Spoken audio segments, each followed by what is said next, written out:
Welcome to Dropping In, a podcast of storytelling and interviews with your host, Winter Olympian Mercedes Nichol. Thank you so much for dropping in today. This is series 5. It's fall 2021. We're still in a global pandemic. How are you feeling? Summer's over, fall is set in, and personally, I don't feel great. That is the reason I'm doing this series on mental health and the shoulder season blues. So if you're north of the equator, like we are in Canada, in Whistler, it's getting dark early and it's raining a lot more. Summer is gone. The sunshine is not here. And I wanted to open up the conversation about mental health. I want to talk to some friends and some professionals to see what we can be doing to maybe feel a little bit better. Let's get to the bottom of seasonal depression. What are the do's? What are the don'ts? How are other people feeling? I want to get to the bottom line of it to feel better myself. And I want you to all know that, honestly, you're not alone if you're feeling the same way that I am. Let me introduce episode 42's guest that we will be dropping in with today. This Whistler kid, mother of 2 beautiful girls, has 18 top 10 finishes in Alpine Ski World Cups. She's been on the World Cup podium twice in 2007. She competed alongside me, though she was in Whistler and I was in Vancouver, at the Vancouver 2010 Winter Olympics. We're kind of twins in a way because we both placed 6th at the Vancouver Games. Really cool. She has been the voice of the Olympics in Alpine at the 2018 Winter Olympics in Pyeongchang, giving us a play-by-play on the races and how the athletes are doing. She's also the reason that I started this series. I'm so grateful for her for opening up in this episode. This mother, daughter, friend, Olympian, Whistler kid, and golf champion, we'll get more into that in the series. I welcome Britt Janyk. Britt Janyk / do I use your other name? Tilston, yes. Are you Janyk or are you Tilston? I'm both. Are you hyphenated? No, I'm not. I'm actually Tilston on my passport. Okay. Yeah. Oh, well, I know you as Britt Janyk. So I'm Britt Janyk for all things skiing and sports still. Okay. Well, it's confusing, isn't it? Britt Tilston, are you ready to drop in? I am ready. Okay. So obviously this series is about shoulder season blues. Easier said than they actually happen.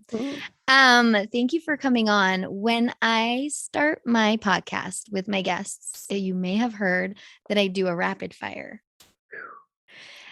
Okay. I hope you're ready. Maybe. Okay. If you could travel anywhere in the world, there's 10 questions. If you could travel anywhere in the world right now, where would it be? To a beach. In relation to our theme. To the theme. Yeah. What's your favorite season? Spring. Yeah. Big city or small town? Small town. When people ask how you're doing, are you honest?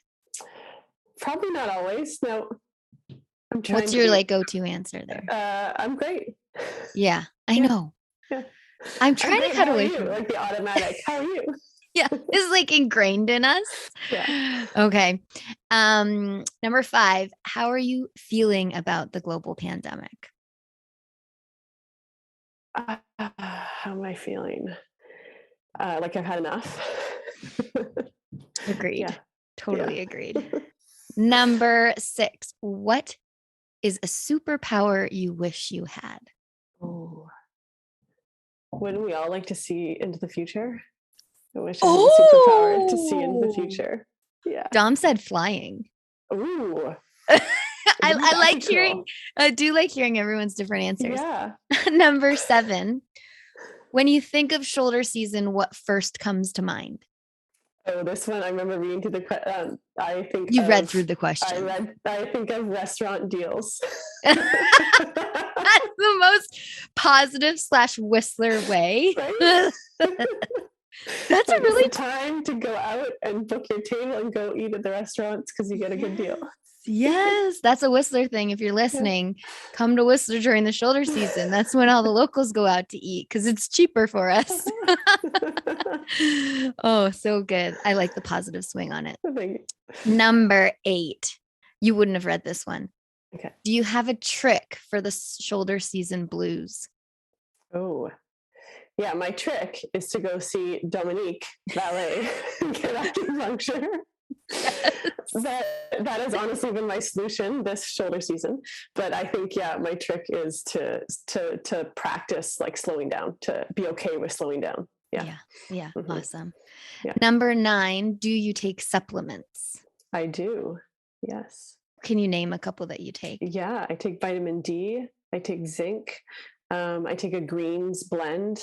So you're getting a wide range of like antioxidant, like fruits, vegetables, and berries. So you get the full spectrum. I think the toughest thing, shoulder season can be so tough because we stop eating all those fresh fruits and vegetables. So I try and counteract that by supplementing that in. Yeah. Smart girl. Listen to Britt. Number 10, do you get the seasonal blues? Yes, I do.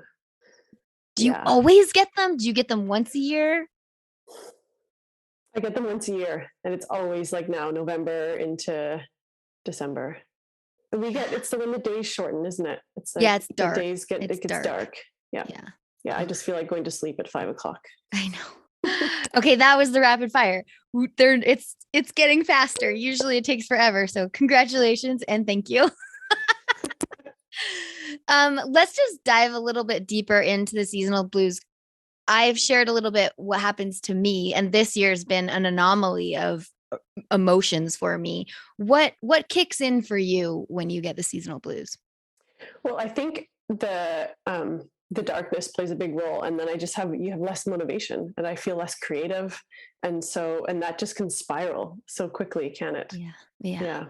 The dark nights and the dark mornings really just kind of crush me. Do you have a light that wakes you up in the morning or anything? I do have a light. This is the second year that I've had this. It's like a sunrise light. Yeah. It actually works. So I have been getting up at 5:15 in the morning. As one does. Why? Yeah. Well, so the whole premise around that is that, like when I get up, I have to get up at 6:30 and get my girls ready for school and leave by 7:45 to go to school. So that's my time. I have to get up early to get my time in. Otherwise, I feel like if I get up, the day's like it's hitting me instead of me going at my day. It's just coming at me. Oh, I love that. That's a trick for all the moms out there. That's right. But it was a struggle to get to that. So I actually just realized I started it back in the summer. And it probably took me 2 to 3 weeks to actually get used to waking up at 5:30. And I was ready to throw the towel in after 2 weeks because I was waking up to do stuff from 5:30 to 6:30 for myself. Yeah. And I felt like I was asleep for that whole time. And then finally at about 3 weeks in, I was waking up and I felt more alert and I was getting stuff done. So I really had to get through that like 3-week period. Oh, gosh. I mean, that's how it takes 21 days for your system to get used to things. I mean, it can take probably for me 3 months to get back into like a workout routine and stuff like that. I'm like, I don't know if I'm back into it. That's really interesting. That's good insight for the moms out there. Cause I mean, you are a mother of 2 and time management is a serious thing. And to be kind of down and out around the kids probably doesn't help. So any other tricks for the moms? Well, I think so I fuel myself, like feeding myself well. And I think that habit comes from being an athlete. But then I found since I stopped being an athlete, I got a bit lazy about it. And then I noticed that my energy just died, like it just dropped. But you really have to pay attention to that. And it has to be like easy go-to stuff when you're a mom, because sometimes you don't have time to prepare something for yourself. For sure. You're just always thinking of the other ones. Yeah. So yes, sleep and how I fuel what I eat. Yeah. So what time would you go to bed? You're waking up at 5:30. I go to bed at 10, sometimes 10:30. So I've noticed that my sleep isn't necessarily like, I'm not going to bed that much earlier, but I'm getting up earlier and I'm the queen of power naps in the afternoon. I like a 20-minute power nap.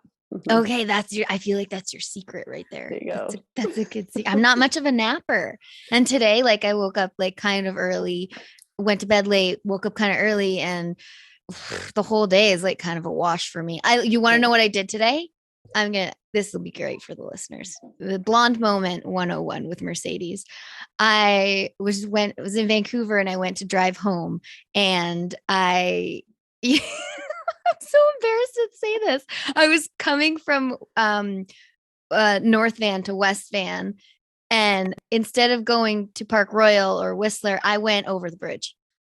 And for the listeners that don't know, that means going over Lionsgate Bridge, the opposite direction I wanted to go.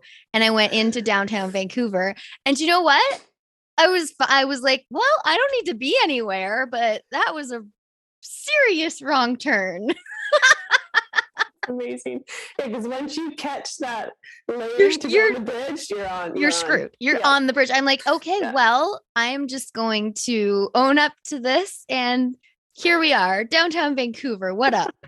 In high traffic time. I'd like to know how many Vancouverites have not done that. Like, I think many people have done that. You're not alone. Before I felt so stupid, but that was like this little like fog of not getting enough sleep for me. And I think that's a pretty serious thing. Yeah, it is. Imagine if you had to be somewhere, like, nah, it's not gonna happen. Not happening. Oh man. Okay. Any others like symptoms that you get from seasonal depression? Would you say you get seasonal depression is a question? I think I get a mild form of, definitely. Forms of seasonal depression. This year, actually, I think I've been doing way better than I have in the past. Really? And, yeah. I don't Accounted to what? Because our weather's been horrible, right? I mean, it's torrential downpour. It's dark. COVID is still happening. Yeah. Props to you. Yeah, we can't golf. I know. This is one of the main reasons I have you on, is because we need to find a new sport for the shoulder season. So Britt and I golf in the summer together. We're very avid, addicted golfers. So we are sport freaks. Some might call us. But once the golf course closes in Whistler, I think that's when my depression set in, because I was so happy to go play golf. It was like my happy place. And that's kind of been taken away. And I'm like, well, what now? Right. What's going to be our sport? Seriously. You could come out and coach soccer with me, actually. Come out in the field. Is that what you're doing? You're still okay. You've got a sport. So I go to soccer. You know what? I must say that I think kids' activities and being busy with school and after school activities, that helps. So it helps to have this is probably routine, right? Yeah. It helps to have routine. So if you are struggling with that shoulder season, that kind of depressive feelings and not feeling motivated, I think finding some small ways to start building in a bit of routine can be really helpful. Yeah. And can you just dive a little deeper into like, I feel like depression is such a hard thing to explain, and you really only understand what it is if you've had it and then you're out of it. That's my take on it. Do you like have any tangible things that you can think of that are like our depression? I think like when you feel brain fog, you feel like, when you feel like you can't find your thought. I certainly know when I get, like you said, when you get out of it, it's so obvious that you were the place that you just were. Yeah. But it's the getting out of it part. And when you're in it, that's all you can see. For me, it's a lot like when I get up in the morning and I don't feel motivated to get out of bed. Yeah. And that then your day already starts on the back foot. I feel that too, that motivation to get out of bed. I mean, you have two wonderful kids and a husband. I got no one. So it's like, why should I be getting out of bed? I can lend you my dog. Oh, and your dog. I forgot you added another one in there. You can borrow him anytime. Oh my gosh, I love it. No, that was a really good description. And for people that don't understand what depression is, that I think that really did help sum it up for a lot of people. For sure. And it can be mild. Like if you're feeling mildish symptoms, those are valid symptoms. If you're feeling that something's just not quite right, and you don't feel yourself, I think there's levels of this seasonal depression. So it doesn't have to be totally debilitating for it to be something that is something that you're feeling isn't well. So I think that's important to know too, because it can be the smallest little things, but it throws off your energy, and that carries one day to the next, and then before you know it, you're months into it and just feeling gross.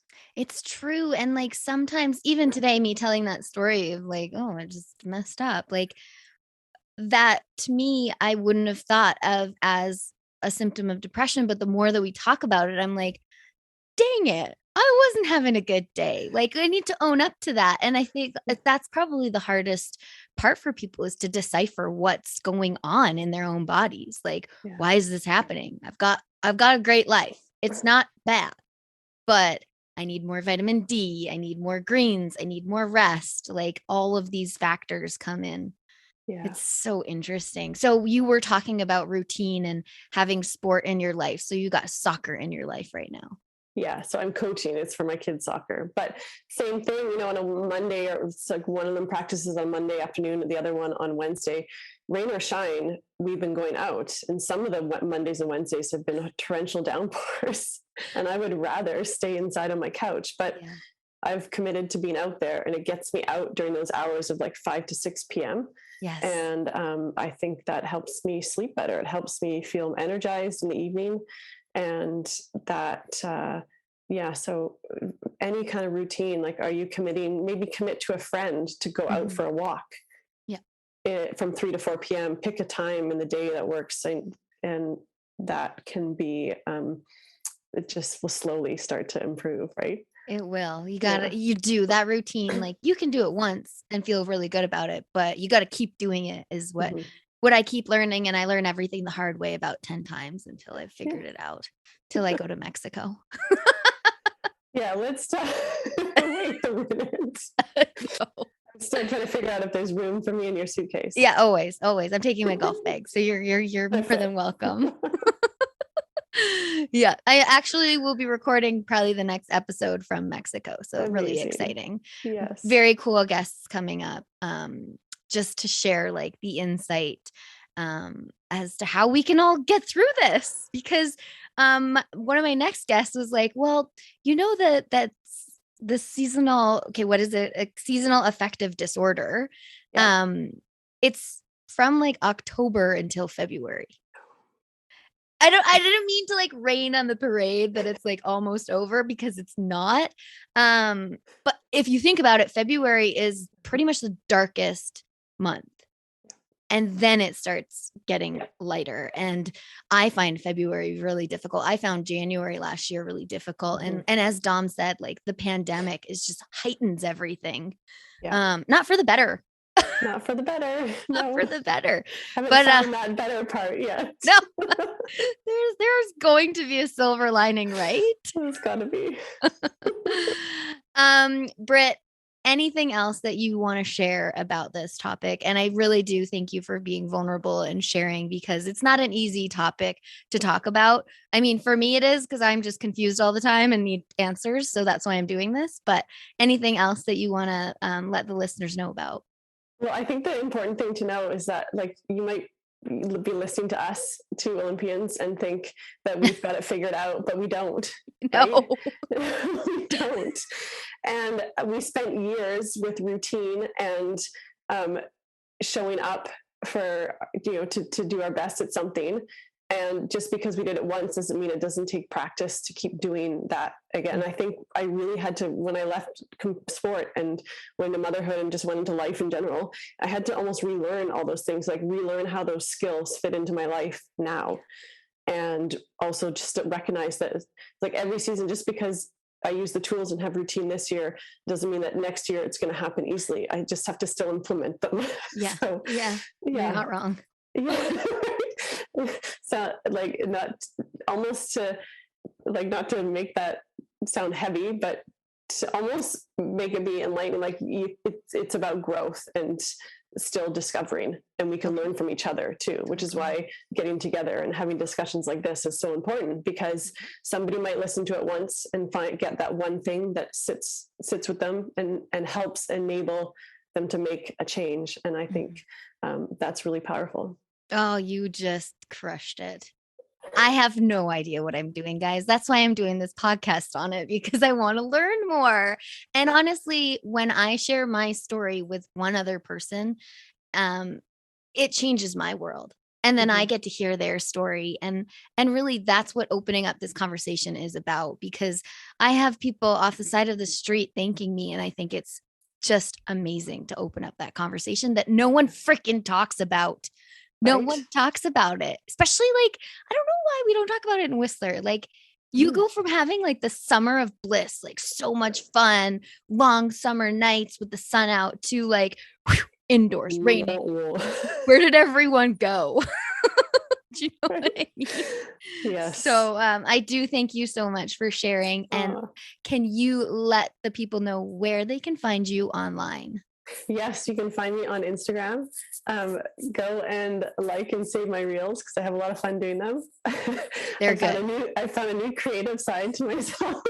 But yeah, you can mostly find me on Instagram or Facebook, and just use my name, Britt Janyk, and you will find me. Britt Janyk. Britt, thank you so much for dropping in. I'm so glad that I could be here. Thanks for having me. Thanks so much for dropping in. You can find all the Dropping In episodes on the Dean Blundell Network or on your preferred podcast network, where you can subscribe and not miss an episode.